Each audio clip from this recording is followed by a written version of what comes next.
a nivel venoso esta ocasión, sí vamos a tener una concentración baja de oxígeno y alta de CO2. Sin embargo, aquí va a pasar algo muy interesante. Tenemos aquí nuestra vena pulmonar y todo lo que va a pasar con esta sangre que ya está desoxigenada es que le va a llegar a nuestra vena pulmonar. Entonces, aquí va a haber una mezcla, se dice que se conoce como mezcla venosa de sangre.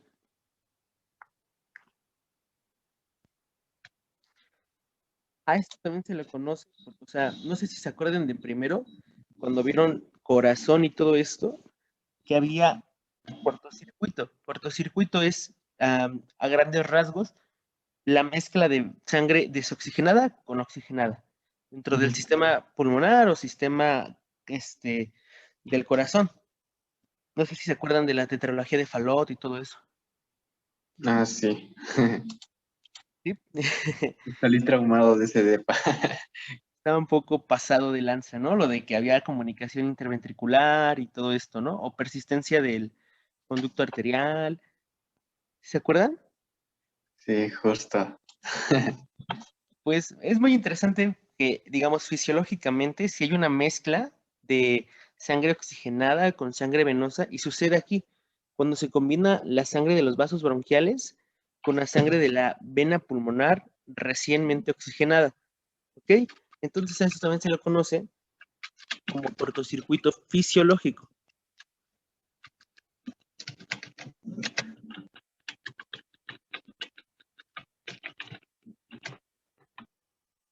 Ok, ahora recordemos que en el gradiente de concentración siempre va de más a menos, pero siempre esto va a suceder hasta que haya un equilibrio.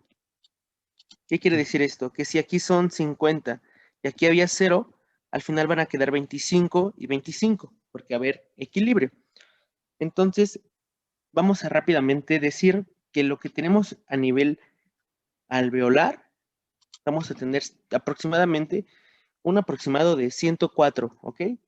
De presión parcial de oxígeno.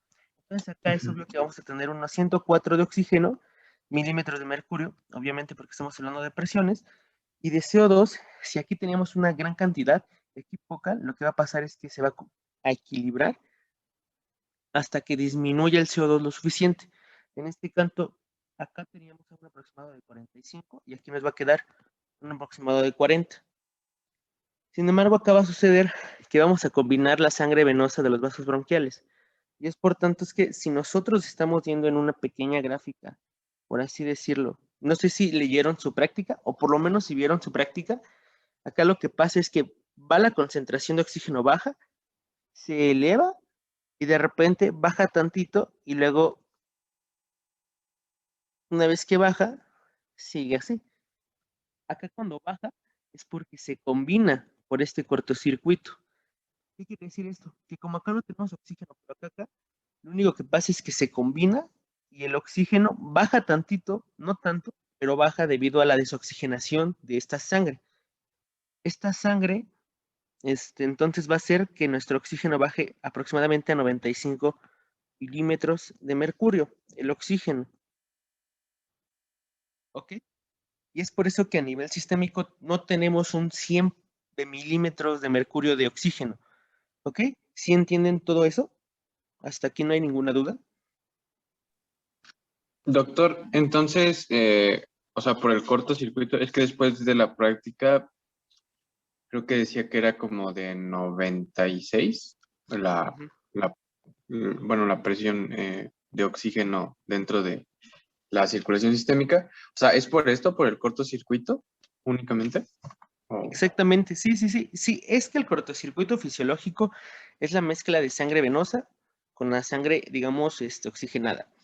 Pero a veces se dice que hay un aporte más, aparte de del vaso bronquial, que es, no sé si ya vieron también las zonas de West o las zonas de perfusión.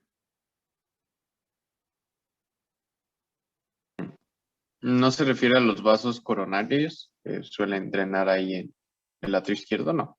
¿El ventrículo No, izquierdo? es a nivel pulmonar. Ah, no. No, no lo había escuchado, la verdad. Bueno, rápido les voy a decir, ¿no? Muy, muy rápido. Tenemos acá nuestro pulmón, se va a dividir, bueno, se divide normalmente en dos, patológicamente en tres, pero normalmente se divide en dos. Entonces tenemos la zona 2 a nivel del ápice y la zona 3 a nivel basal. En la zona 2 va a haber intermitencia de flujo y en la zona 3 va a ser un flujo continuo. ¿Esto por qué va a pasar?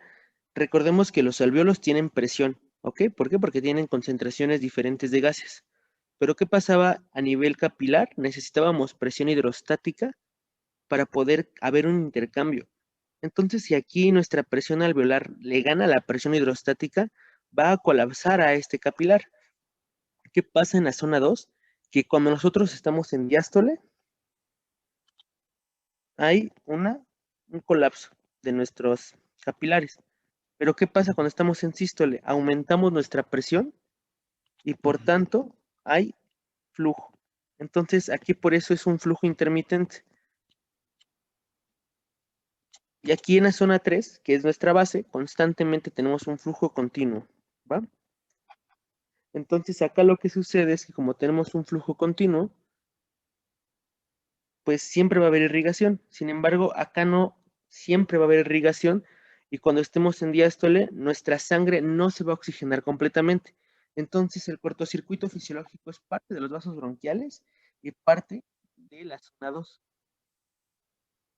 en la diástole, ¿ok? Ok.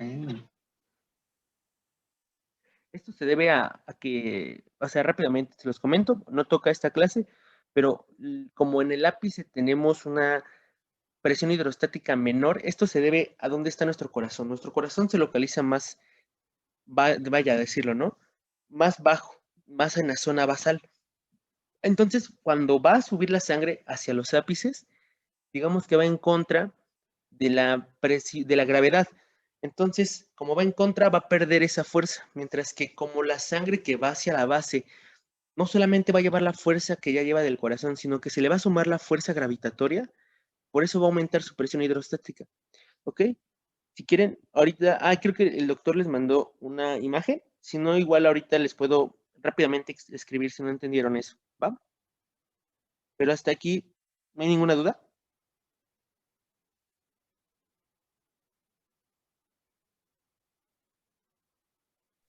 Creo que no.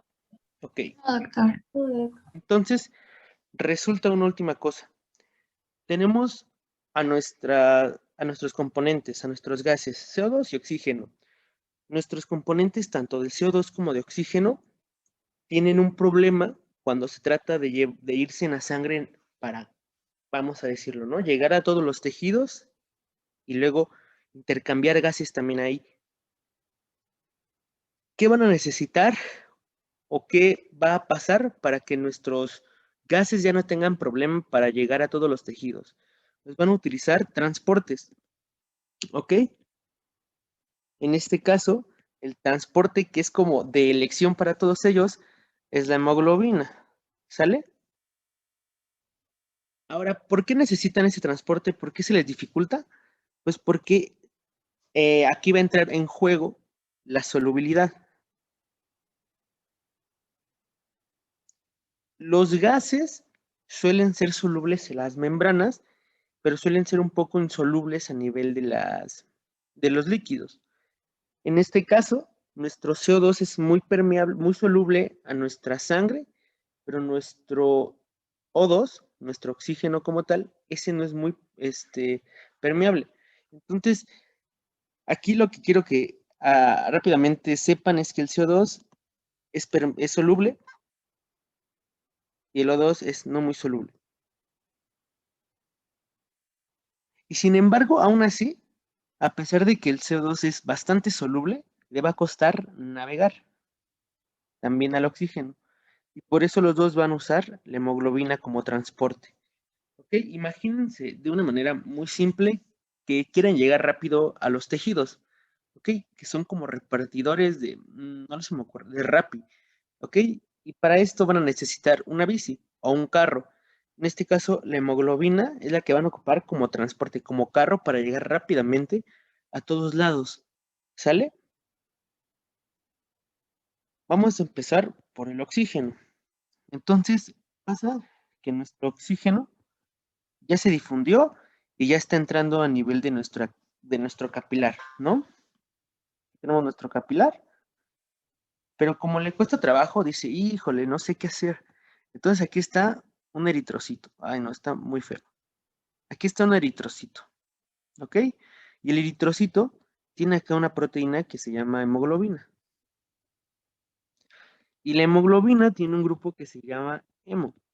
Y esta hemoglobina va a aceptar en el grupo hemo al oxígeno. Imagínense que la parte hemo de esta hemoglobina es el asiento del oxígeno. Entonces el oxígeno se sienta y dice, bueno, ya vámonos. Y ya, se va. ¿Ok?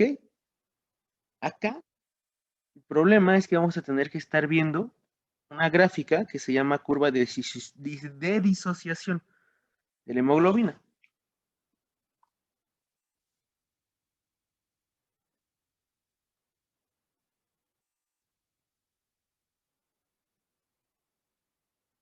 ¿Ok? Nuestra curva de disociación que vamos a tener, en la parte de las X, vamos a tener la presión parcial de oxígeno de los tejidos. Mientras que acá vamos a tener como tal la saturación de la hemoglobina, ¿va? Entonces, acá en la saturación de la hemoglobina, lo máximo que vamos a tener es 100. ¿Y cuánto dijimos que teníamos de presión parcial alveolarmente? ¿Recuerdan? Ahorita lo acabamos de decir. 104. Aproximadamente 104. Entonces, cuando estamos en 104, no vamos a llegar aproximadamente al 100, pero sí vamos a llegar a un 97, un 90 y tantos de saturación. ¿Qué quiere decir esto? Que nuestra saturación va a estar siendo proporcional a nuestra presión de los tejidos. Entre más presión parcial de oxígeno vamos a tener, más saturación. ¿Ok? O sea, saturación, para que se entienda mejor, va a ser tal cual como afinidad, vaya. Entonces, a mayor presión parcial de los tejidos, mayor afinidad tiene el oxígeno con la hemoglobina, ¿vale?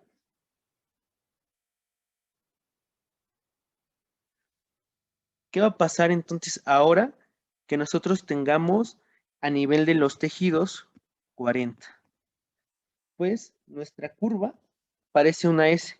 No sé si la llegaron a ver, pero es algo así.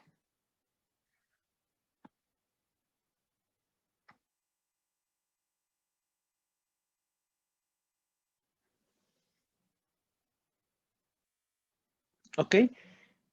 ¿Qué va a pasar a nivel de los 40? Digamos, aquí sucede algo muy curioso en nuestra curva de disociación. Si se dan cuenta, después de los 40, de 40 de presión parcial de oxígeno, tenemos casi una meseta. Y una vez que pasa 40 de presión parcial, se vuelve casi una pendiente, perdón, me traba la lengua. Entonces, esto ahorita les explico por qué pasa, pero quiero que todos recuerden que después de 40, o sea, lo que viene a ser 50, 60, 70, 80, 90 de presión parcial, nuestra hemoglobina y el oxígeno siguen siendo bastante afines. Sin embargo, una vez que pasan ese 40, nuestra hemoglobina se empieza a disociar de manera cañona. O sea, se vuelve menos afín casi como de un día para el otro, ¿no? Imaginemos que el 40 es ese día de la relación que dice, no, ya, hasta aquí llegó.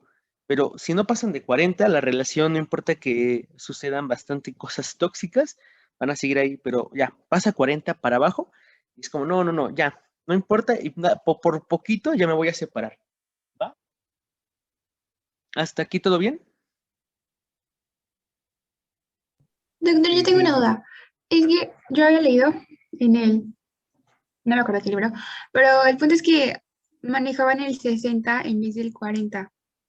O sea, decían que a partir de la presión de oxígeno que fuera menor de 60, iba a haber como esta caída porque se disociaba mucho. No sé si tenga como importancia o no importa realmente. Sí, es que técnicamente a partir de entre como el 50, 40 y 60, que es el 50, es donde empieza a ver el decaimiento de real de esta curva de disociación. Se supone que en el departamental no les tienen que preguntar dígitos, ¿ok? Porque o sea, en diferentes libros van a venir diferente, ¿ok?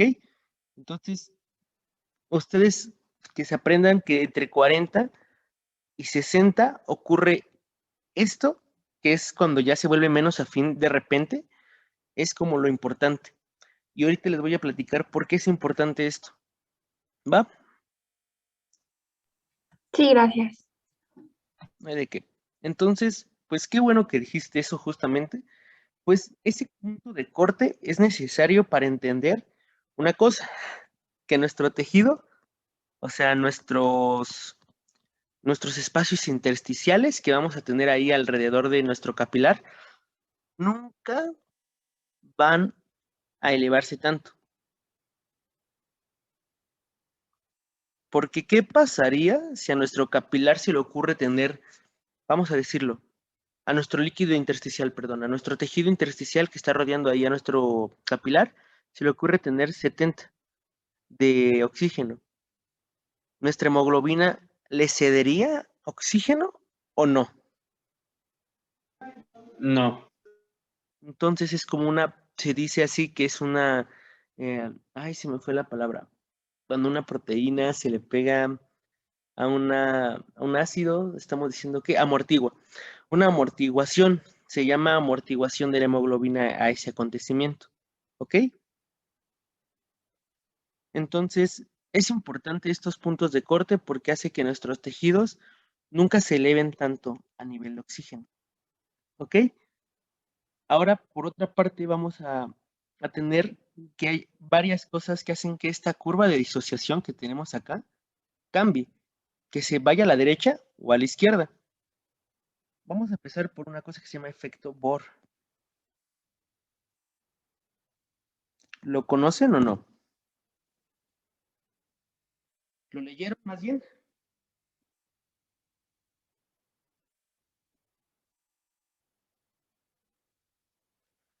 Vamos a decir que el azul es lo normal, ¿va?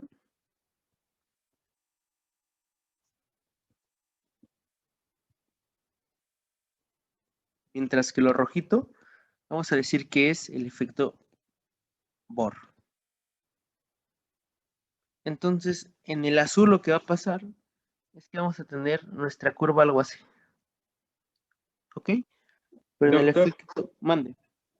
lo del efecto Bohr no es cuando el dióxido de carbono se une a la hemoglobina, no. Muy bien, exactamente. Entonces el efecto Bohr va a estar dado por una concentración alta de CO2. ¿Y qué es lo que nos va a hacer? Es que va a hacer que nuestra curva vaya a la derecha.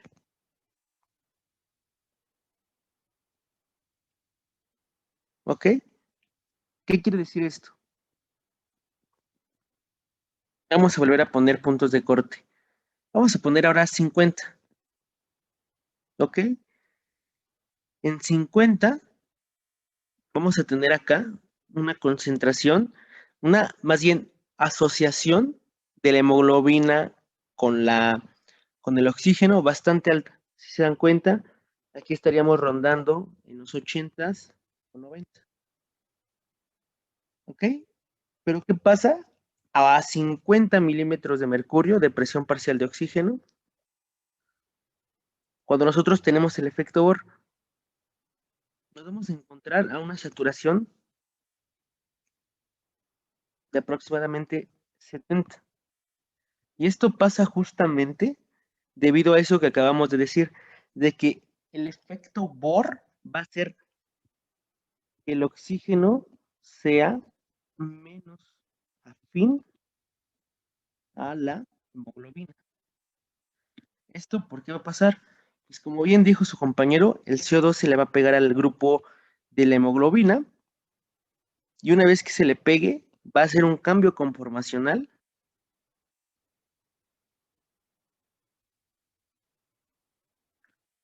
al cual el oxígeno casi va a decir, híjole, no, ya cambiaste, mi chavo, yo no me junto contigo. Entonces, va a salir.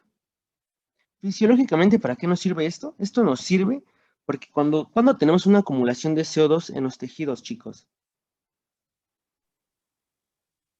Pues cuando hay consumo energético o cuando hay metabolismo. Eso, exactamente. Entonces, ¿qué quiere decir que necesitamos para que haya ese buen consumo energético, esa buena tasa metabólica?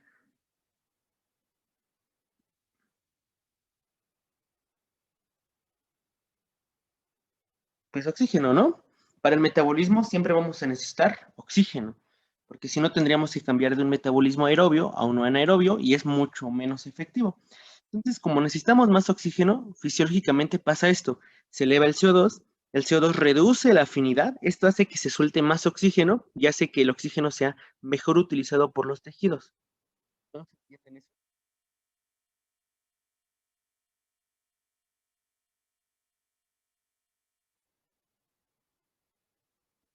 Chicos, Doctor, mande. ¿dijo algo? Es que, o no sé si preguntó algo, pero lo dejé de escuchar un poco, entonces. No se También. preocupen. ¿Todos dejaron de escucharme? Sí, se dejó de escuchar un rato. Sí. Ok. Sí. Bueno, lo que dije fue que este cambio conformacional sirve para que nosotros tengamos más de saturación y que esto prácticamente sea traducido como mayor, o sea, dejar más oxígeno a nivel de los tejidos y de esta manera sea mejor ocupado, ¿ok? Porque si nosotros tuviéramos mucho CO2, pero siguiéramos, digamos, en 50 de presión parcial, nuestra hemoglobina no cedería tanto oxígeno, pero con el efecto Bohr desde 50, como está menos afín el oxígeno a la hemoglobina, empieza a ceder muchísimo, muchísimo oxígeno, ¿vale? ¿Todos aquí entienden eso? O sea, sirve para que nosotros ocupemos más oxígeno a menos, bueno, a más presión parcial en este caso, más bien. Que Sí, disocie doctor. más oxígeno. Ok. Ahora, no nada más va a ser el efecto Bohr el único que vaya a desplazar nuestra curva a la derecha. Nuestra curva a la derecha realmente va a estar también siendo afectada por, ¿alguien sabe? Aparte de eso, aquí les voy a ayudar, la temperatura. ¿Alguien más? ¿Qué más pasa La cuando el CO2 se acidosis. eleva? Muy bien, sí, síntesis de qué, perdón. Acidosis. Acidosis. ¿Por qué pasa la acidosis? De hecho, acá lo van a poder todo asociar. Una gran cantidad de CO2 nos va a condicionar una gran cantidad de ácido carbónico que nos va a disminuir el pH, que va a ser pues, acidosis. ¿Va? Ujú. ¿Qué más va a pasar? ¿Qué más? Era la concentración del difosfoglicerato, algo así, ¿no? Exactamente. Del bisfosfoglicerato. Ese es un metabolito de la glucólisis. Entonces, lo que va a pasar es que, bueno, tal cual, eso sí lo dice muy bien su práctica, que el bisfosfoglicerato se va a unir a la hemoglobina, sí, a la hemoglobina. Y una vez que se una, entonces no va a poder ser, vamos a decirlo, ¿no? Como desecho por las enzimas y por tanto se va a ir acumulando. Y si nosotros estamos produciendo mucho bisfosfoglicerato, porque estamos haciendo mucho la glucólisis, porque una tasa metabólica alta quiere decir que estamos utilizando esas vías energéticas, ¿no? Sí, doctor. Entonces vamos a producir mucho bisfosfoglicerato que se le va a pegar rápidamente a la hemoglobina en el eritrocito y va a hacer que la concentración aumente. Entonces todo eso va a hacer que nuestra curva se vaya a la derecha. La temperatura la pueden ver así. Es también explicable nosotros en la fiebre, pero también a nivel fisiológico, cuando tenemos un alto metabolismo, nosotros producimos calor. Supongo que todos aquí hemos corrido. Entonces, cuando corremos y nos tocamos la piel, nos ponemos rojitos y si se dan cuenta estamos calientes. Eso pasa porque la tasa metabólica va a producir calor. Entonces, lo que pasa es simplemente que una tasa metabólica alta va a producir CO2, acidosis, temperatura entonces va a aumentar y una gran concentración de bisfosfoglicerato. ¿Va? Ahora, ¿qué va a desplazar a nuestra curva a la izquierda? Que a la izquierda, mande, Alcalosis. Muy bien, alcalosis. ¿Qué quiere decir una alcalosis? Un aumento de pH. No sé. Ok, pero me refiero más a traducción de tasa metabólica y todo esto, como lo venimos manejando. Oh, ya. Bueno, pues implica que se está generando menos dióxido de carbono, entonces hay menos síntesis de ácido carbónico. Muy bien, significa que hay menos producción de CO2, que traducido es menos metabolismo. Y si damos menos metabolismo, nuestro cuerpo siempre va a decir, ¿para qué le doy de más? No estoy utilizando tanto, no le voy a dar de más. Nuestro cuerpo siempre es ahorrativo. Entonces, como no va a estar dándole de más, se va a volver más afín el oxígeno a la hemoglobina, ¿va? Y es por eso que si nosotros otra vez vamos a poner el ejemplo de 50 de presión parcial de oxígeno, vamos a tener acá que a 50 va a tener ya un aproximado otra vez de 80. Pero ¿qué va a pasar con 50?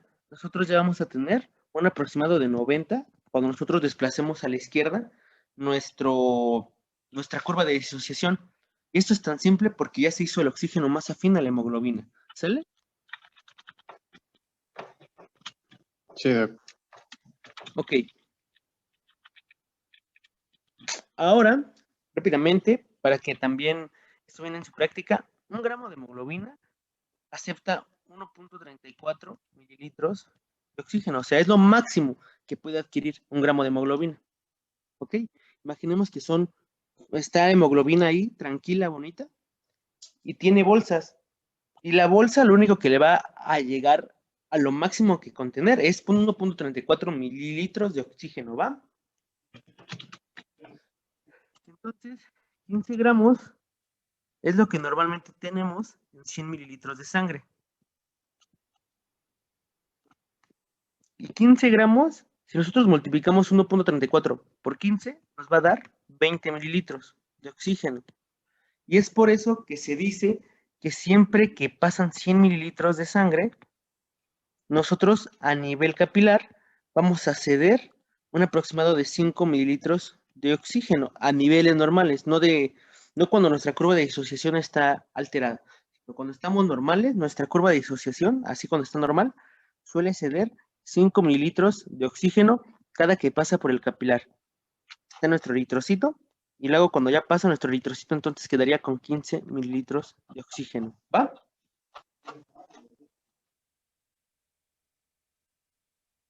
¿Todos entendieron eso?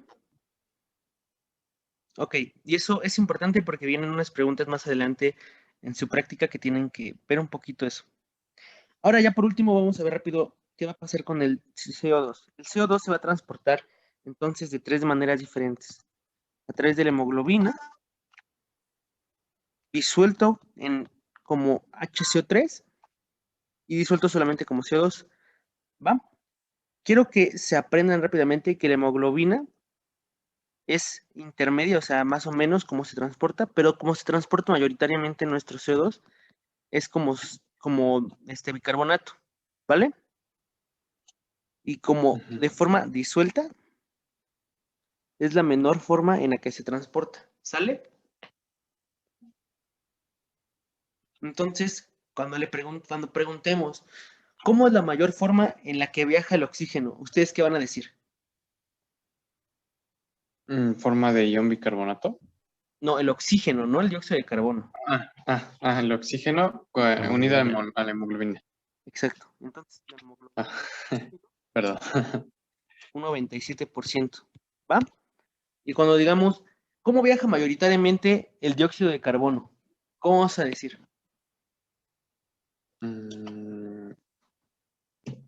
Pues en ion bicarbonato. Muy bien. Cuando digamos cómo viaja minoritariamente el dióxido de carbono, ¿qué vamos a decir? Disuelto. Muy bien. Entonces, ya todo les quedó claro eso, ¿cierto? Bueno, ahorita explico cómo va a viajar, pero todos les quedó claro que la mayor forma va a ser el dióxido de carbono, el bicarbonato, luego va a venir asociado con hemoglobina y finalmente con el dióxido de carbono. Sí. Aproximadamente aquí es un 70%. que no quiero ponerles números porque muchas veces, como les digo, no son los mismos si checan una bibliografía a otra, pero solamente para que se den una idea, ¿vale? Entonces, aquí tenemos estas cantidades y esto lo que va a pasar es que en una parte vamos a empezar con la hemoglobina. El CO2 lo único que hace es que a la hemoglobina se le une. Esa es la hemoglobina. Y ya, se le pega. Es muy fácil eso. La segunda es que una vez que esté en el eritrocito, este es un eritrocito, va a difundir el CO2 y el CO2, aquí el eritrocito tiene una cosa que se llama anhidrasa carbónica. ¿La conocen? Sí, Sí. La vieron en Bioca, ¿no? Sí. Entonces, la anhidrasa carbónica lo que va a hacer es convertir al CO2 en H2CO2, que es prácticamente ácido carbónico, ¿va? Y el ácido carbónico, ¿qué le va a pasar después?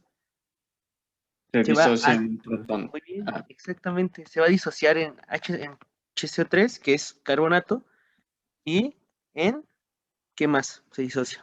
Si ya protón. quitamos, exactamente. Entonces, acá lo que va a pasar es que esta disociación va a permitir que salga el bicarbonato, pero el bicarbonato va a salir por un transporte muy importante, que es un transporte que es contratransporte. A ver, el contratransporte que es, o también conocido como antiporte. ¿Qué es? Utiliza el gradiente de un soluto para transportar digamos, al lado contrario, o sea, de donde viene ese soluto, otra sustancia. Pero sucede que esa sustancia o ese soluto, el último del que está hablando, del que estoy hablando, es el que se está llevando en contra de su gradiente. Muy bien, exactamente. En este caso, el bicarbonato es el que va a estar en contra y el que va a entrar va a ser el cloruro. Y es por eso que va a haber a nivel venoso una concentración mayor de cloruro en el eritrocito. Esto se llama cambio de cloruro. ¿Vale? Ahora, por último, vamos a tener pues el CO disuelto, CO2 disuelto, pues nada más va a ir nadando ahí por la sangre. ¿Va? ¿Todos entendieron eso? sí. Vale. Entonces, ya por último vamos a ver rápidamente el efecto Bohr, que ya se me está pasando el tiempo, no me fijé, pero por último vamos a tener nuevamente una curva de disociación, ¿vale? Una curva de disociación que en esta ocasión va a ser de dióxido de carbono, y aquí dijimos que era saturación, ¿va? ¿Qué va a pasar acá? Vamos a tener, siempre va a representarse este efecto por dos curvas. Este efecto se llama Haldane, ¿va?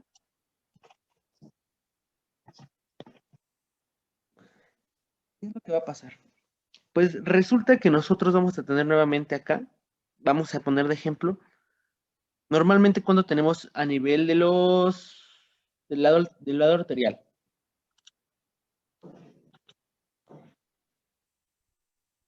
¿Lo puedo repetir, doctor? Por favor. Normalmente cuando tenemos depresión parcial en el lado arterial de dióxido de carbono. 40 había dicho, ¿verdad? Muy bien, muy. ¿Y cuánto dijimos más o menos que teníamos a nivel venoso? 45. Ok, vamos a ponerle que es 40. Ok, este efecto Haldane que dice es que aquí está, ¿no? Esto es aproximadamente, vamos a ponerle acá 52, aquí 48. Normalmente, esta es la normal, ¿va? La curva normal, sin vamos a decir ahorita, sin ese efecto. Lo que va a pasar es que a nivel normal, ahora vamos a tener que a 40 hay una asociación con hemoglobina de tal vez 49. Pero a esos mismos 40, una vez que hayamos aplicado el efecto Haldane al revés, vamos a tener una asociación de casi 52. O sea, va a ser más afín, ¿vale? Pero, ¿qué va a pasar? Este efecto Haldane nos dice que a mayor concentración de oxígeno, hay más disociación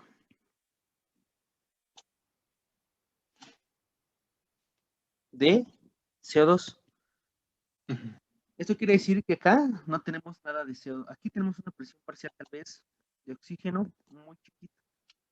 Y cuando está normal, quiere decir que tenemos una presión parcial de oxígeno muy alta. Cuando tengamos esta presión de parcial de oxígeno muy alta, es cuando va a suceder este efecto Bohr. Y lo único que dice, como dije, es que hay una menor asociación de dióxido de carbono con hemoglobina. ¿Ok? ¿Esto por qué va a pasar? Pues porque el O2, igual que cuando pasó con el CO2, se va a unir a la hemoglobina, va a haber un cambio conformacional.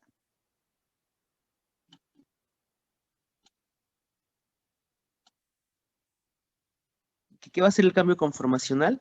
Va a ser que se vuelva un ácido muy fuerte. O sea, la misma hemoglobina se vuelve un ácido muy fuerte. ¿Qué va a pasar si también el CO2 tiene propiedades ácidas? ¿Qué pasaba? Bueno, un ejemplo muy burdo. ¿Qué pasaba si hay un positivo y un positivo? ¿Se repelen? Muy bien, entonces va a empezar a repeler al dióxido de carbono. Es por eso que va a dejar de disociarse. Ahora, ¿qué más va a pasar con este ácido fuerte? Va a sacar muchos hidrógenos. Y estos hidrógenos se van a combinar con el bicarbonato que teníamos a nivel sistémico en nuestros vasos. Se va a hacer entonces ahora nuevamente un ácido carbónico. Y finalmente, el ácido carbónico ahora se va a disociar en CO2 y en agua. ¿Y para qué necesitamos este CO2 disuelto y este CO2 que soltó?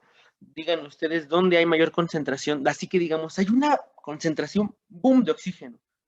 ¿Dónde creen que sucede este efecto Haldane?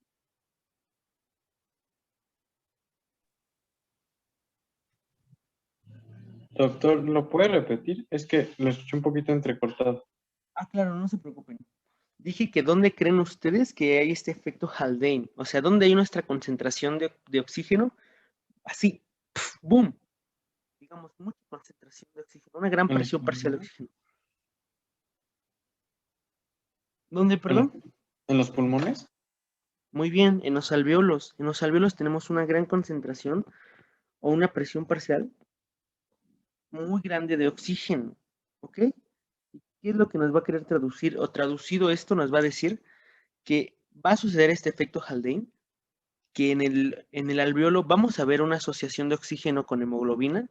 Posterior va a haber este cambio conformacional que va a soltar protones hidrógeno, que va a combinarse con los bicarbonatos que estaban ahí nadando, va a soltar dióxido de carbono, entonces así, y va a soltar más dióxido de carbono, porque el dióxido de carbono que estaba asociado con hemoglobina va a empezar a disociarse porque se hizo un ácido fuerte. ¿Y para qué necesitamos que se disocie todo este dióxido de carbono, chicos? Para que entonces ahora pueda difundir a través de la membrana respiratoria al alveolo y pueda haber este intercambio gaseoso. Ya, eso sería todo. Perdón, ¿puedes repetir eso último? Es que creo que se le cortó, no sé, no escuché. Ay, claro, perdón. Dijimos que entonces necesitamos que haya esta disociación de dióxido de carbono de la hemoglobina y esta, digamos, mayor cantidad de dióxido de carbono soltado por esta reacción, que era que el bicarbonato se asociaba con los protones que salían de la hemoglobina. Y técnicamente, a nivel general, ¿esto qué va a hacer? Que haya una concentración disociada de dióxido de carbono muy grande en nuestra sangre, ¿no? ¿Sí o no? Sí, ¿Listo? ¿Para qué queremos que esté suelto nuestro dióxido de carbono a nivel pulmonar?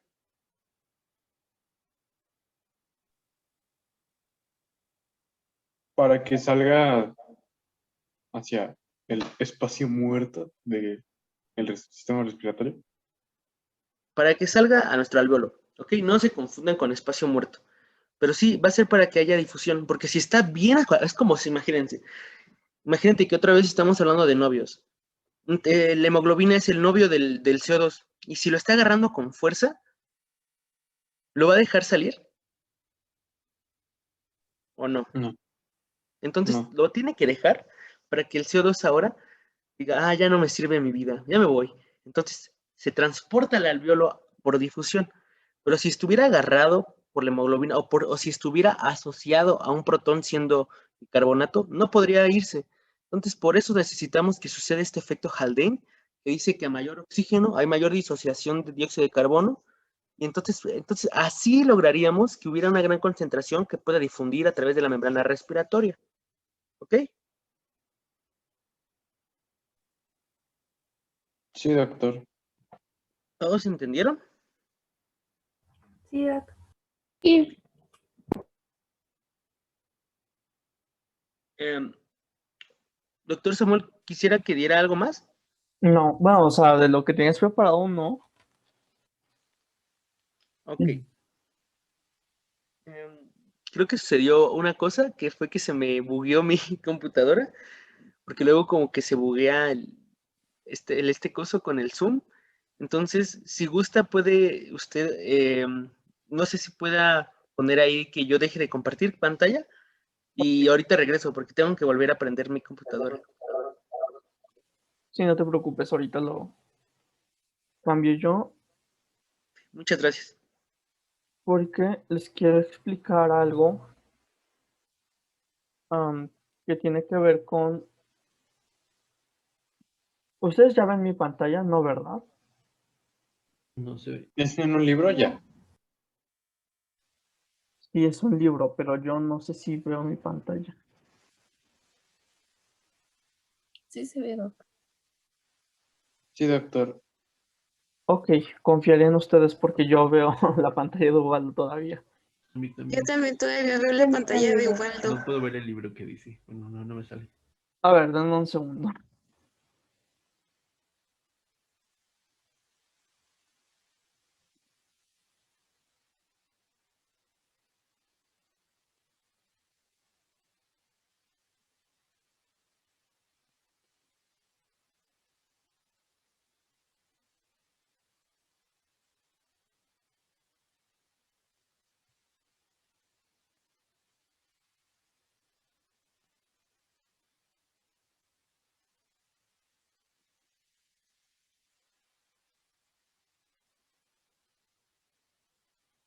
A ver, según yo ya pueden ver mi pantalla. Sí. Sí, ya. Ah, perfecto. Algo que me parece importante, pero que no sé si ya lo vieron o no lo han visto con Héctor, es la ventilación perfusión de los pulmones. ¿Alguien lo ya lo vieron?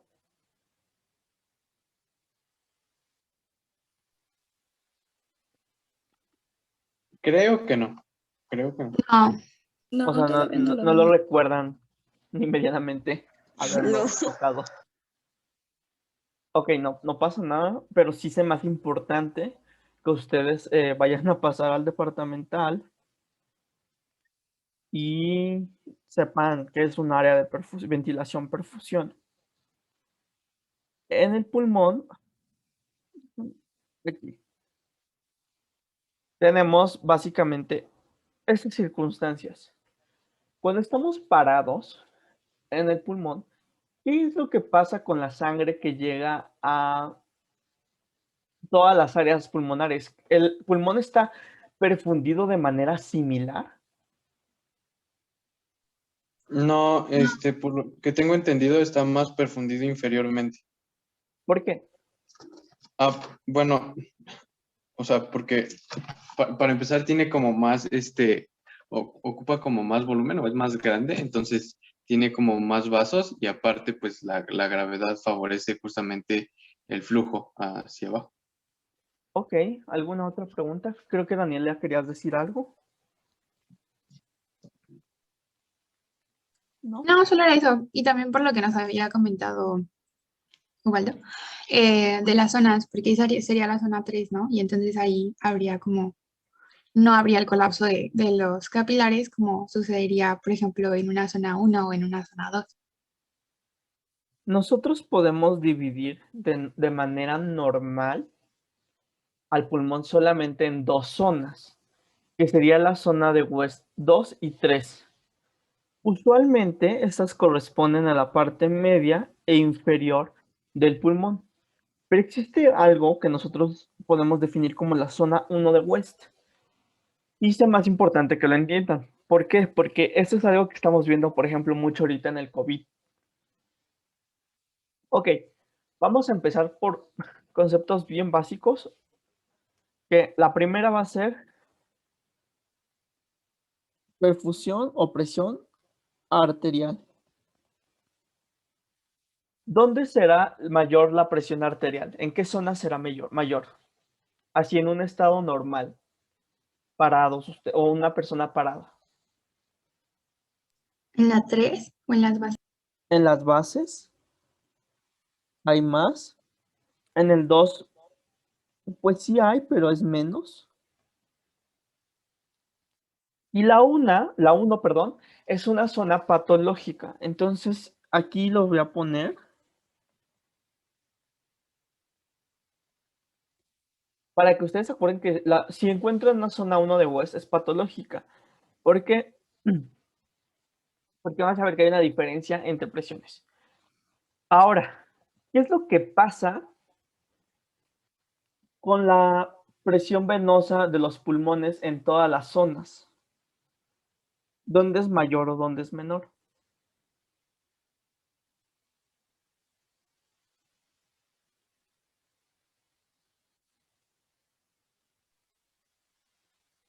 Aquí les voy a ayudar un poco con esta imagen. Vean que estamos viendo los mismos parámetros que estábamos viendo anteriormente. La presión arterial, la presión venosa y la presión alveolar. ¿Ok? Cuando nosotros estamos viendo la zona 3, como ya lo habíamos descrito hace rato, es donde hay más presión arterial, o sea, donde la arteria pulmonar tiene más presión. ¿Qué pasa con la presión venosa de esa zona? ¿Se iguala o no? No, disminuye. Aunque es menor, ok, bueno, sí, no disminuye, pero es menor comparada con la presión arterial, porque recuerden que la presión arterial va impulsada por la sístole y la presión venosa usualmente pues está en relación con la diástole. Ahora, ¿qué es lo que pasa con la ventilación? ¿Todas las áreas del pulmón están ventiladas de la misma manera? No, doctor. ¿Por qué no?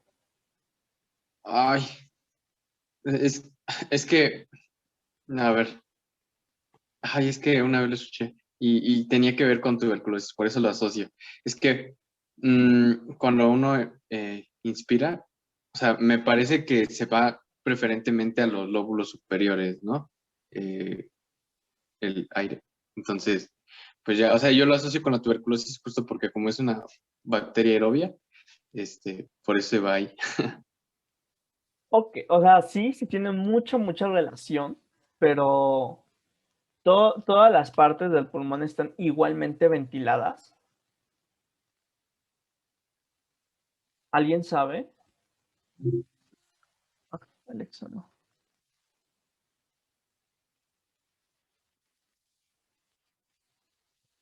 No, o sea, en general, la mayor parte del pulmón, siguiendo la dinámica gravitacional, el aire, cuando entra a las vías respiratorias, usualmente pasa, pero le cuesta mucho más trabajo llegar hacia abajo. ¿Por qué?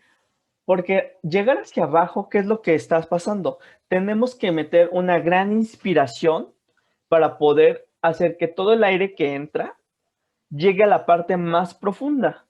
Porque justamente, digámoslo así, estamos metiendo aire en contra de su voluntad. Y por eso es más fácil que en las áreas más superiores la presión alveolar o la presión que estamos metiendo sea un poco mayor. Ok, eso es lo que pasa usualmente pues, de manera normal. ¿Creen que haya una manera en la cual podamos revertir estos cambios en el que la presión arterial aumente en la zona más superior bueno, en la parte del ápex pulmonar? Pues poniendo en otra posición al paciente, ¿no? Ok, esa es una primera eh, situación que me parece correcta porque tiene mucha implicación clínica. ¿Cuál sería otra manera?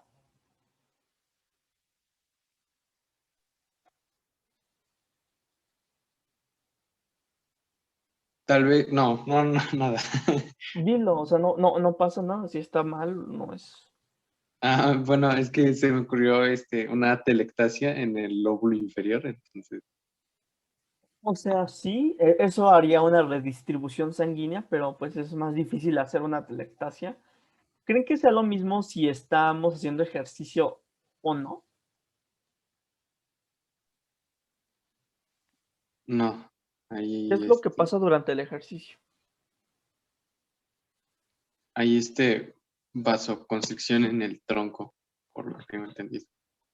Ok, pero ¿qué pasa con la respiración durante el ¿Hay ejercicio? hiperventilación? Ajá. Además de una hiperventilación, si hay una mayor demanda de oxígeno, ¿qué creen que haga en automático el sistema circulatorio? Que haga que aumente en esa zona la perfusión. Aumentan las zonas de perfusión y entonces eso hace que la zona de perfusión que nosotros considerábamos que estaba aquí baja en la zona 1, o bueno, no hay zona 1, pero en la parte más superior del el pulmón, se empieza a igualar a la zona 2 y a la zona 3, logrando que haya una dinámica de perfusión-ventilación de la misma manera. Ahora, esas son maneras en las que podemos ver la ventilación-perfusión. Pero vamos a ver por qué, o sea, quién fue West y por qué le importó tanto hacer estas determinaciones. West estudiaba justamente cómo pasaba el intercambio de gases a partir de una presión arterial, una presión alveolar y una presión venosa. Quiero que vean esto. Primero vámonos a la parte de abajo. Cuando hay una presión arterial muy alta, por ejemplo, en este caso el 22, hay una presión alveolar constante que es de 2 milímetros de mercurio y hay una presión de 10 milímetros de mercurio. ¿Qué creen que sea lo que pase con el intercambio de perfusión-ventilación? ¿Será igual? ¿Será menor? Eh, ¿Qué creen que pase con el aire, mejor dicho? ¿Entrará o saldrá?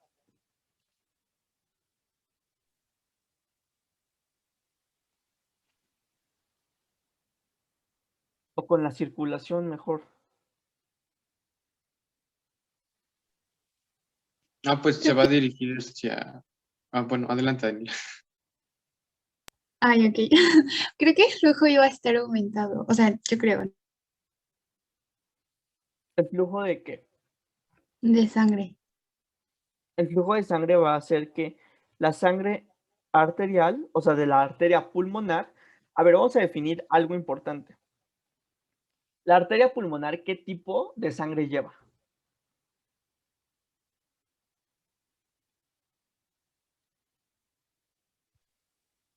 ¿Dijo la arteria, doctor? Es Ajá, que... la arteria pulmonar, la arteria pulmonar, ¿qué tipo de sangre lleva? Desoxigenada. Desoxigenada. ¿Seguros? Sí, ¿Seguros? sí. Bueno, como en menor concentración de oxígeno, ¿no? ¿Alguien que piense distinto? Con más dióxido de carbono. Ah, sí, la arteria pulmonar, ¿de qué ventrículo sale? Del El derecho. ventrículo derecho. Ok. ¿Y ahí qué tipo de sangre llega? La Venosa. sangre venosa, que viene de todo el sistema, ¿ok? Sí es sangre desoxigenada, pero quiero que les quede claro porque a veces se llegan a confundir por el simple hecho de ser una arteria. Ok, ¿qué es lo que pasa? Llega sangre desoxigenada, de hecho por eso el dibujo está en color azul.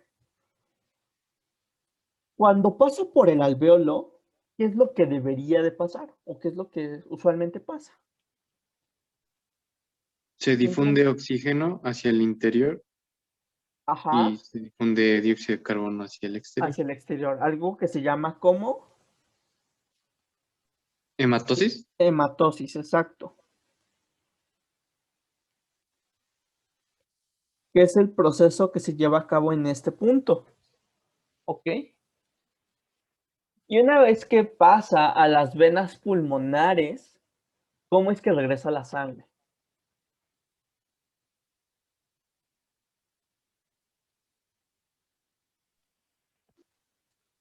Oxigenada.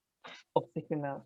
Ok, eso es lo más básico que tienen que ir nada más determinando en este punto.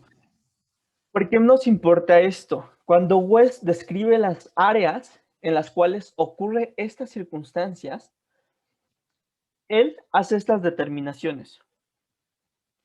Cuando la presión alveolar es mayor que la presión venosa y además es mayor que la presión arterial,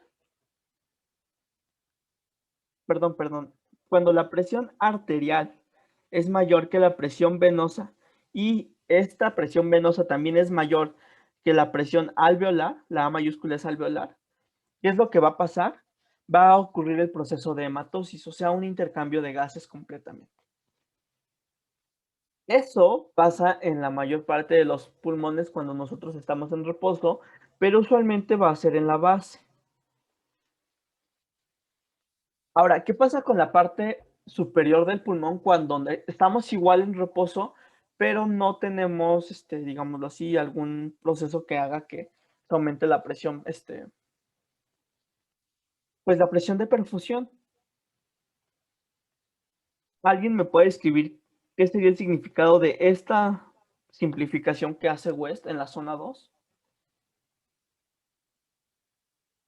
Que la presión alveolar se encuentre en medio de las dos presiones, o sea, entre el extremo arterial y el venoso. Pero ¿qué va a pasar en ese caso? ¿Va a haber o no va a haber paso de sangre, de intercambio? ¿Se va a llevar a cabo la hematosis, sí o no? Sí, pero en menor grado, o sea, Sí, pero en menor proporción. ¿Ok? Aquí nada más baja la proporción. Pero ¿qué es lo que pasa con una zona 1 en la que la presión alveolar es mayor que la presión arterial y que la presión venosa? ¿Qué es lo que ocurre? Que colapsan los capilares así completamente. Pues digamos, o sea, sí, se mantienen colapsados y entonces creen que haya hematosis o no. Entonces, esta zona cuando se describe como un proceso patológico, por esa razón. Ahora, durante esta pandemia, los que hemos estado en lugares de atención para pacientes con COVID, nos hemos enfrentado muchas veces a un mal manejo del ventilador. ¿Cómo se imaginan que se puede generar una zona 1 en un paciente de manera médica, digámoslo así? Tal vez igualando la altura de la zona 1 y de la zona 3, entonces así como que pues se difunde el aire. Ok. Acostados. O sea, justo acostados se pone a la altura. Más o menos.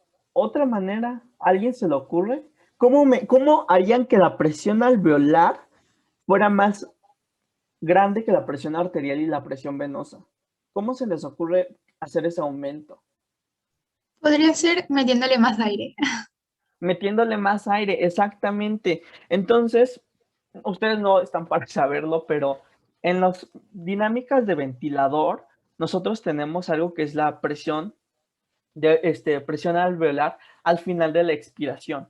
¿Eso qué quiere decir? Digámoslo así, como la fuerza que le vamos a meter o con el aire que le vamos a meter al pulmón.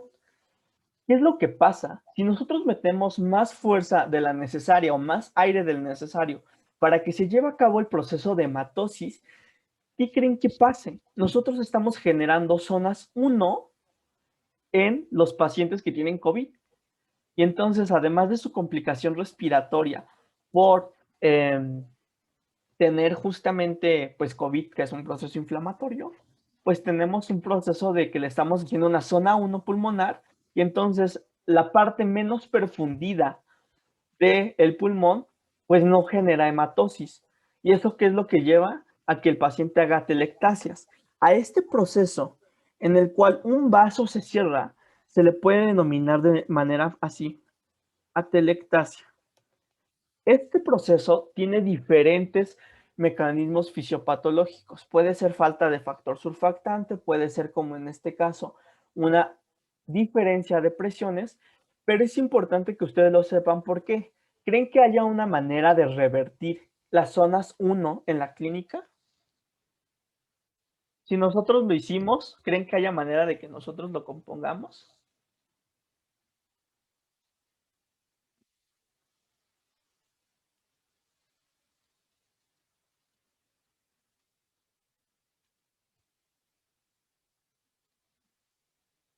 Tal vez podría ser devolviendo la presión como hacia más negativa. Ok. De hecho, en los patrones ventilatorios tenemos una presión negativa que nosotros podemos utilizar. ¿Y de qué otra manera podemos hacerlo? Si ya vimos que la alteración puede ser en el alvéolo o en la presión venosa y la presión arterial, ¿cómo creen que podríamos hacerlo? Esto tal vez ya no es tan para saberlo mucho, pero ¿cómo aumentarían la presión venosa? Alguien que se les ocurra. Ubaldo les está dando una idea. A ver, Ubaldo, diles cómo aumentarías la presión venosa. A ver, chicos, díganme ustedes qué pasa, qué creen que pasa. Hace rato por ahí escuché una idea más o menos cuando acuesten a sus pacientes. ¿Qué creen que pasen con esa presión venosa, con todo lo que dijeron ahorita de la gravedad y todo eso?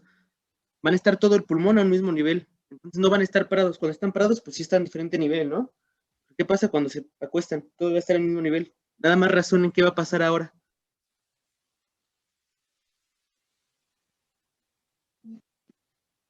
Pues aumentaría la precarga y de ahí el bombeo de sangre desde el ventrículo derecho, ¿o no?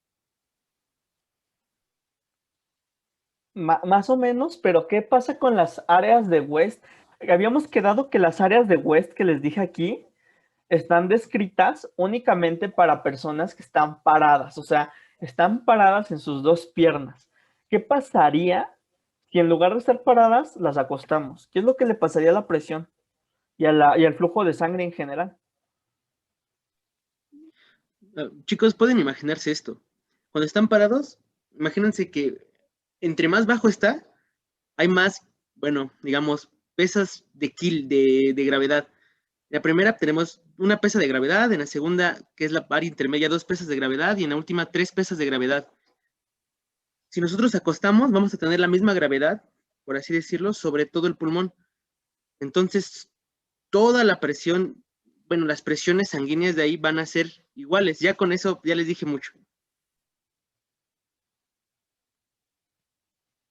¿Alguien ha escuchado de qué es lo que le hacen a los pacientes con COVID que se intuban y que mejora el pronóstico? Digo, o sea, no lo tienen que saber, pero no sé si alguien tuvo algún familiar que estuviese con COVID, pero ¿alguien supo cómo lo pusieron a su familiar o sabe cómo se pone a los pacientes para mejorar la ventilación? Los recuestos y los ponen boca abajo. Los ponen boca abajo. ¿Y eso por qué? ¿Cómo explica? O sea, ¿para qué ponemos boca abajo a la gente? ¿Para que se maree? Sería igual por lo mismo de las presiones, para Igualamos las disminuir presiones. ajá, Igualamos las presiones, de manera que el área 1 que nosotros pudimos haber generado con un aumento en la presión que nosotros metemos en el alvéolo, lo que hacemos es disminuir esa presión con el ventilador y además de eso volteamos al paciente y lo ponemos en una línea, bueno, digámoslo así, recta, horizontal, básicamente para que sus presiones estén iguales y entonces su zona 1 pasa de ser una zona 1 atelectásica a tal vez una zona 2. Que ok, está bien, no es la mejor, pero pues es la que tiene más o menos funcionalidad. Y eso se ha visto que en pacientes con COVID ha cambiado justamente el pronóstico. De hecho, el poner a tu paciente en decúbito prono o pronar a los pacientes les ha salvado básicamente la vida y es algo que nos hemos dado cuenta a partir de este tipo de cosas que son fisiológicamente, o sea, son fisiología básica. O sea, a alguien se le ocurrió decir, ay, pero si están volteados, ¿crees que cambie la presión que tiene en el pulmón? Lo hicieron y funcionó. ¿Dudas o preguntas de esto? Hay muchísimas técnicas, pero esas son técnicas que se tienen que ver, la van a ver tal vez en terapia, bueno, en medicina interna o en neumología. Pero, por ejemplo, hay un proceso que se llama reclutamiento. Alguien cuando escucha la palabra reclutamiento, ¿a qué nos estamos haciendo referencia? Creo que era que empezaban como a funcionar, por así decirlo, cada vez más al hielo. ¿Cómo haríamos que de la zona 1, de esta zona que tiene un mayor, una mayor presión alveolar, los hiciéramos funcionar?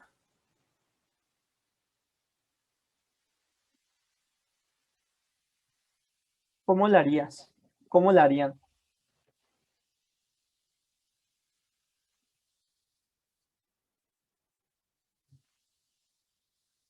Así nada más le digo, funcionen y ya.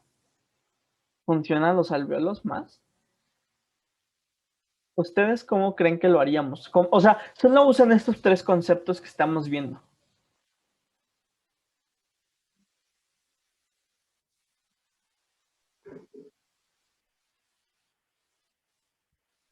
¿Puede volver a plantearlo, doctor? Igual y Claro. así lo he hecho Si mejor. nosotros tenemos una zona 1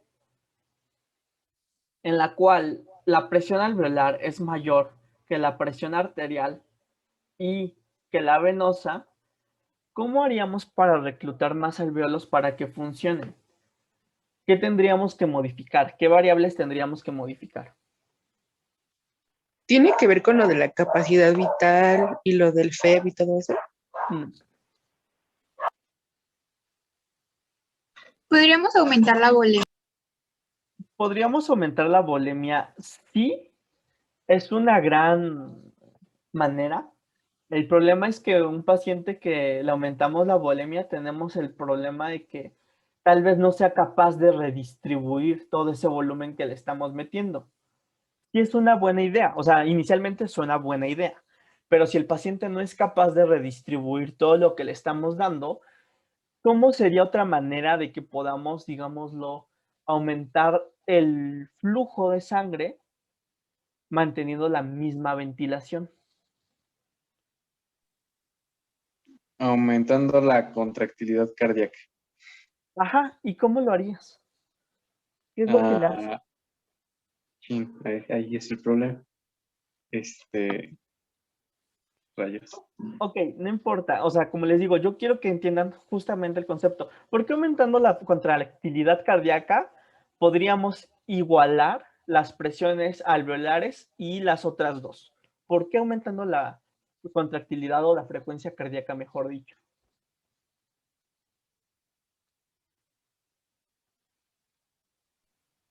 Porque, bueno, justo así se genera como más trabajo o se genera más movimiento de sangre con más fuerza, entonces, pues justo así implicaría como que, bueno, es que, o sea, la fuerza de las arterias, o bueno, de la sangre arterial, pues obviamente se mide en presión, entonces aumentaría la presión en consecuencia al aumento de la contractilidad cardíaca. No sé si por ahí va mi idea. Hay que recordar que esto, para que se lleve a cabo la hematosis, se tiene que tener un concepto claro, que es la ventilación-perfusión. Si hay una ventilación de 0 y hay una perfusión de 1, ¿cuánto creen que haga de perfusión o cuánto se lleve de hematosis?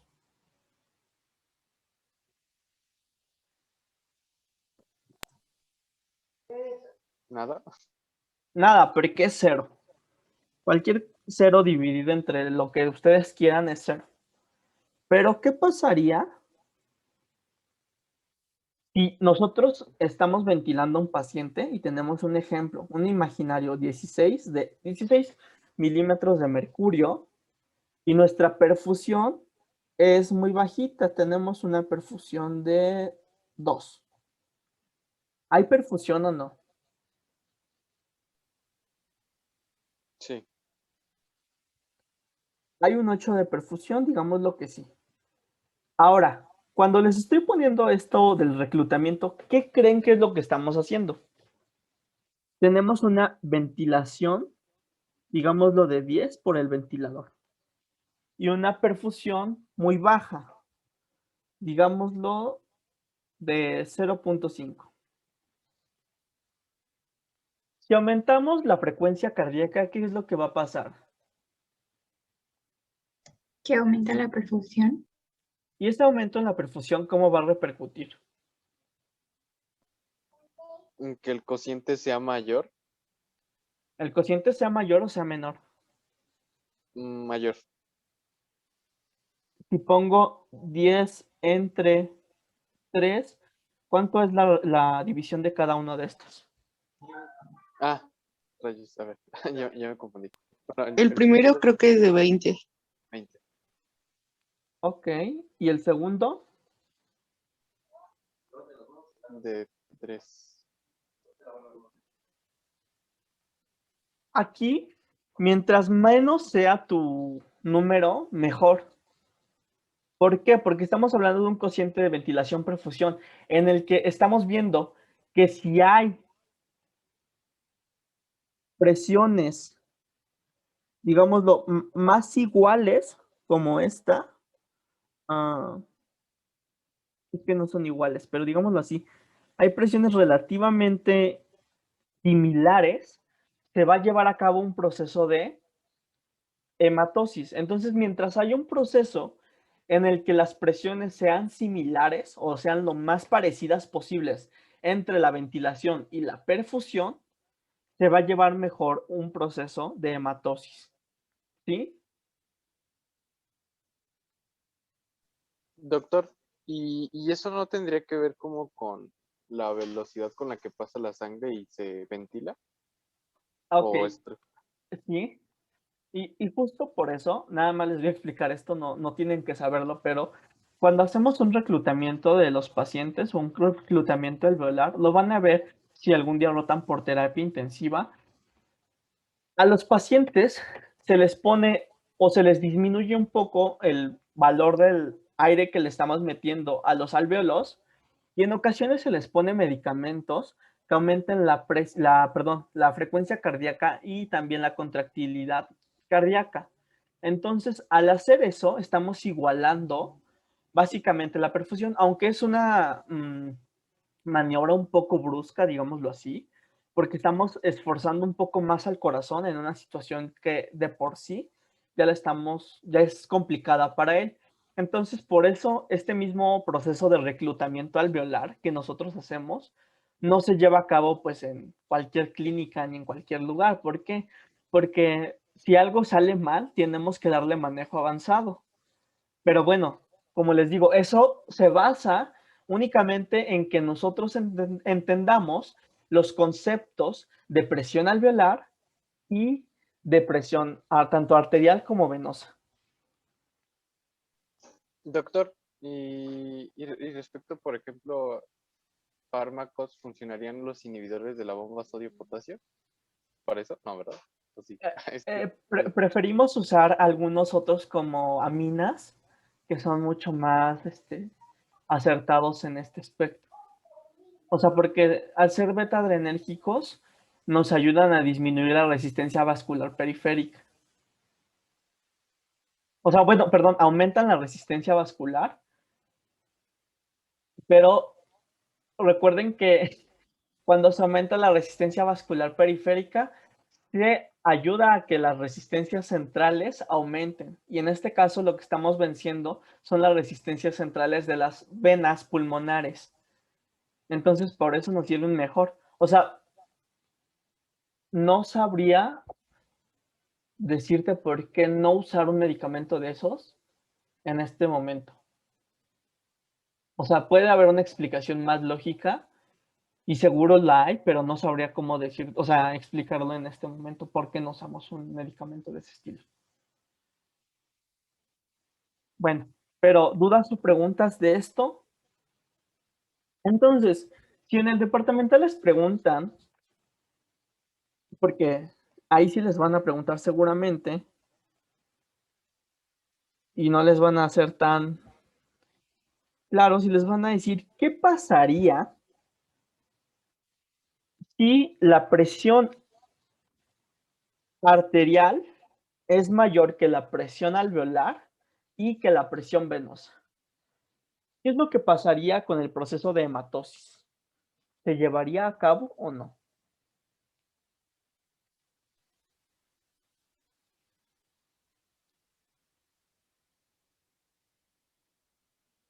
Disminuye.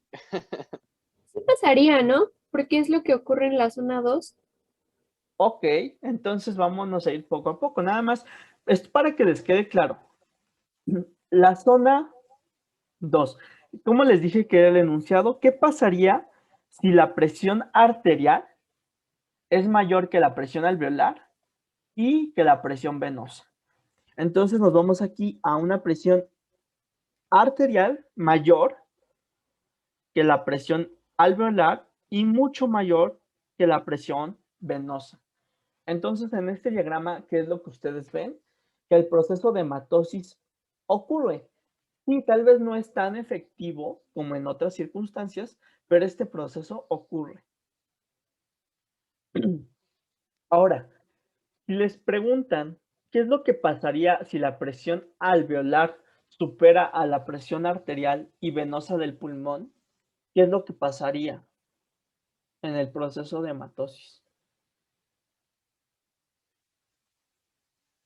¿Ocurre o no ocurre?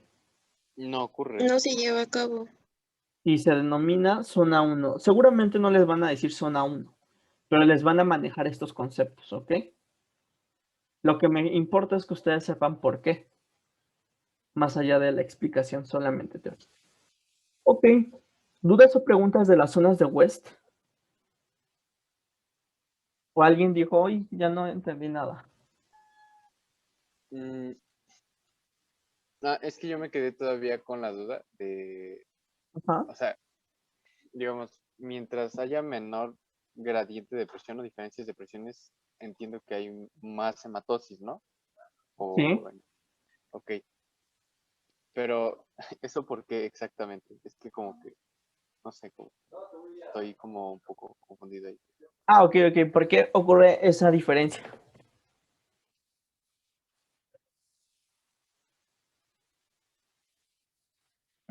Básicamente lo que estamos viendo es una representación lineal de cómo se lleva a cabo una cosa, ¿no? O sea, bueno, una fórmula en la que si el denominador aumenta, ¿qué es lo que va a pasar con el resultado? Va a ser mayor. Y si el numerador disminuye, ¿qué va a pasar con el resultado? Igual es mayor. Igual es mayor. Y de manera inversa, ¿no? Si disminuye el numerador, va a ser una denominación menor. ¿Por qué pasa esto? O sea, ¿por qué se lleva a cabo mayor o menor difusión? Recuerden, el intercambio de gases se lleva a cabo, como les explicó Ubaldo, a partir de concentraciones. Nosotros tenemos mayor concentración de CO2 ¿en dónde? Arteria pulmonar. Aquí tenemos una mayor concentración de CO2. ¿Dónde hay una mayor concentración, perdón, una menor concentración de CO2 en todo este sistema?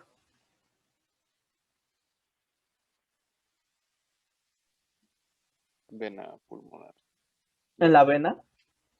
Extremo venoso del los pulmones. ¿Seguro? Sí, ¿no?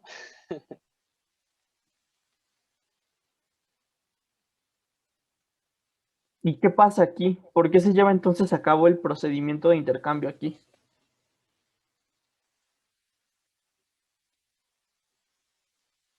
O sea, si de un lado está más concentrado y del otro lado está menos concentrado, lo lógico sería que pues no le hagan ni caso al alveolo. Que básicamente se pase el CO2 de un lado hacia el otro y el alveolo bien, gracias. Pero Ubaldo les explicó un fenómeno que hace que cambie la conformación de la hemoglobina, ¿no? Ujú. No tendría que ver, por ejemplo, es que, a ver, voy a organizar mis ideas. Ya. Es que, bueno, el citoplasma del neumocito 1, tipo 1, pues es pequeño. Entonces, mm, digamos que el gradiente de oxígeno pues va de afuera hacia adentro. Entonces, ya desde el primer momento en el que se una un oxígeno, pues ya de ahí va a ser como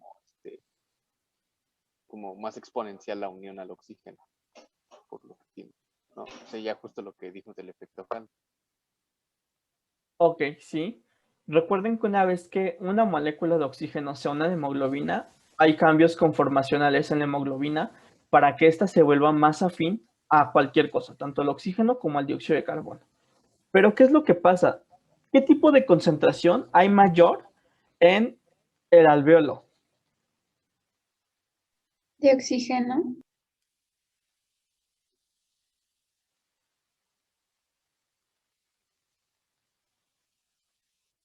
Y entonces, ¿por qué este cambio de la ventilación-perfusión? ¿A qué se debe este cambio? Y si hay mayor ventilación, este cociente se va a hacer mayor.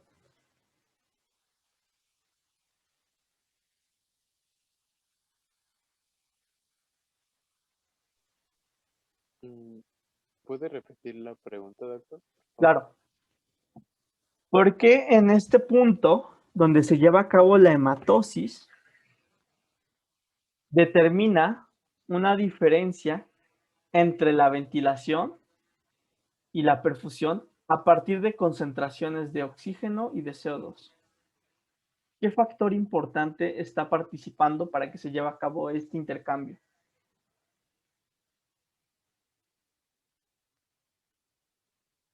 Es que, por ejemplo, si existe como una hiperventilación, lo que pasa es que, según yo, acumulabas un poco más de CO2 en vez de estar metiendo oxígeno.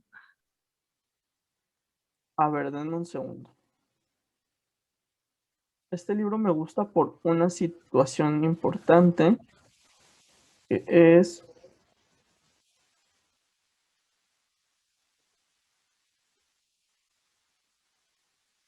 Aquí está.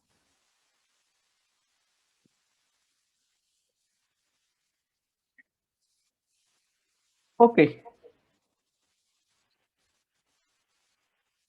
vamos a ver qué es lo que pasa con el oxígeno a partir de estas dos determinaciones que son los intercambios. ¿Dónde se lleva a cabo este intercambio gaseoso? ¿En todo el neumocito? ¿Todo el neumocito realiza hematosis? No, solo el Solo la citoplasma. barrera, ¿no? El mató. Alveolar. Solo esta porción que se encuentra justamente aquí. Entonces, ¿qué es lo que pasa? Nosotros vamos a tener diferencias en las concentraciones. Vean que esta parte o esta imagen nos muestra las diferencias de dónde está más concentrado y dónde está menos concentrado uno con respecto al otro. Vamos a irnos parte por parte de este proceso de hematosis. El oxígeno en una vena sistémica, ¿qué concentración tiene?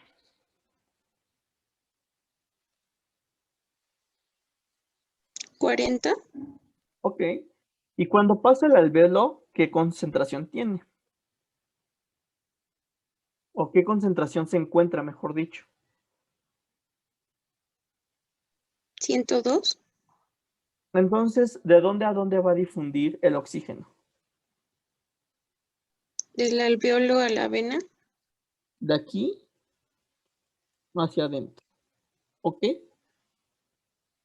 Ahora, el CO2, ¿dónde tiene en esta concentración? ¿De dónde a dónde va a difundir?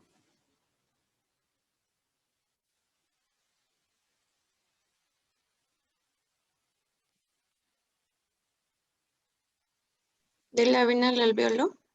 De la vena al alveolo. Y esto es lo que determina que como resultado final tengamos en las arterias, perdón, en lo que recibe el corazón a partir de las venas, Una concentración de oxígeno mayor y una concentración de CO2 menor. Ahora, ¿qué es lo que pasa con la ventilación-perfusión? Que eso es el como problema que tenemos ahorita. ¿Qué pasa si nosotros tenemos cambios en la ventilación? ¿A qué me refiero con un cambio en la ventilación? Imagínense que la persona está corriendo muy rápido y ¿qué es lo que creen que ocurre con la concentración de oxígeno? ¿Será igual o menor?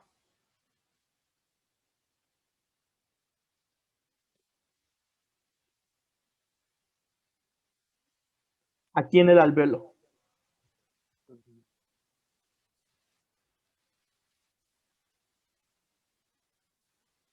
Sería menor, no. ¿Por qué sería menor? Ay, no. No. Ya confundí mis ideas. Disculpe. ¿Qué pasaría con la concentración de oxígeno si alguien respira más rápido? ¿Sería mayor o menor la concentración?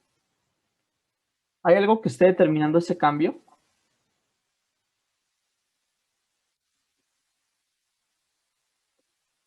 ¿Cambia el aire que estamos metiendo? No. Entonces se mantiene de la misma manera igual. Pero ¿qué es lo que pasa con el corazón básicamente cuando estamos corriendo o haciendo alguna actividad física? La concentración de CO2 y de dióxido de carbono cambia. Sí, porque aumenta la actividad metabólica, ¿no? Entonces empieza a producir más CO2. ¿Y qué pasa con el oxígeno?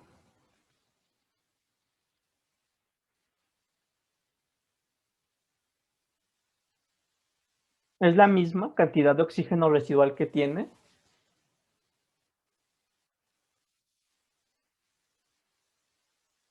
¿Las venas sistémicas siguen recogiendo la misma cantidad de oxígeno?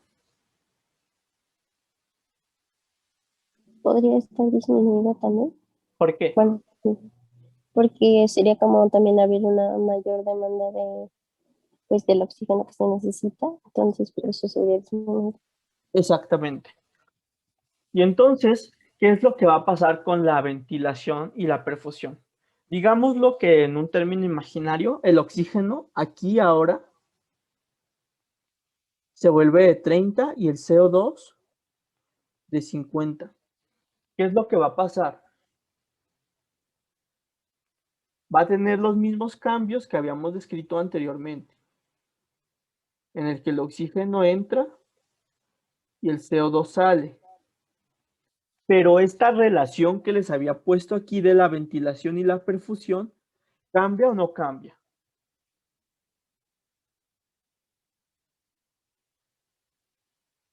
Hablemos de las concentraciones. ¿La concentración de la ventilación cambió? Vámonos nada más con el oxígeno. ¿La concentración del oxígeno que se está ventilando cambia? No. ¿Y la concentración del oxígeno que se está perfundiendo cambia?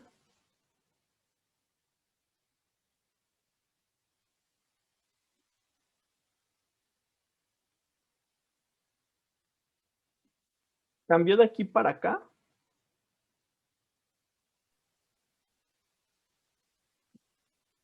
Se hizo menor. Entonces, vamos a ver con este ejemplo cómo es que se cambia esta ventilación-perfusión.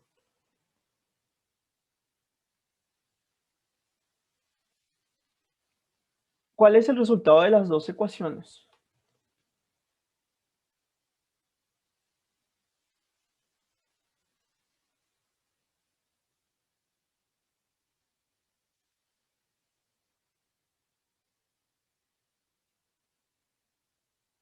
Dos punto cinco. 2.5. Ok, y entonces ya vimos que los números son distintos. ¿Ok? Eso ya nos quedó claro. Pero ¿en dónde se llevó a cabo mayor cambio?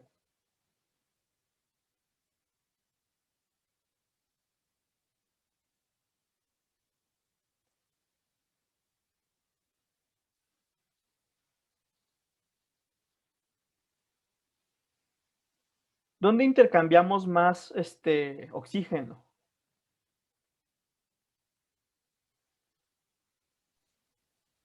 En la ecuación de abajo, ¿no? La de 2.5. ¿Ahí intercambiamos más oxígeno? Ay,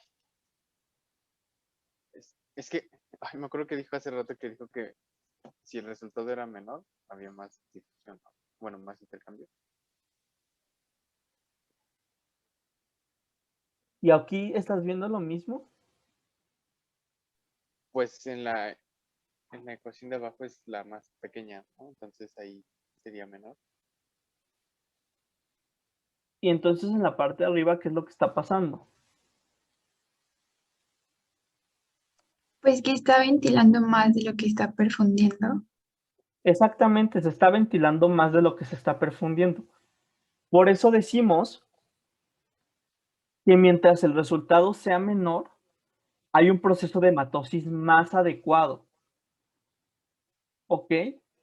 Porque tal vez el tiempo en el que pasa o el tiempo en el que está expuesta la sangre al alveolo es mucho menor, digámoslo, cuando alguien va corriendo que cuando alguien está descansando. Y entonces el proceso de hematosis tiene un límite, como en todos los procesos, como si fueran enzimas. Tienen un límite que una vez llegando a ese límite, ya se vuelve ineficiente el sistema, porque por más rápido que pase la sangre o por más fuerza que entre el aire al alveolo, no va a haber un cambio. Entonces, mientras menor sea la relación ventilación-perfusión, será más efectivo o habrá una mejor hematosis. Pero no, o sea, bueno, esto es una cosa hemodinámica, no lo tienen que saber en este preciso momento, solo era para que les quedara claro, pero tienen dudas ahora de por qué un coeficiente menor significa que hay una mayor eficiencia de la hematosis.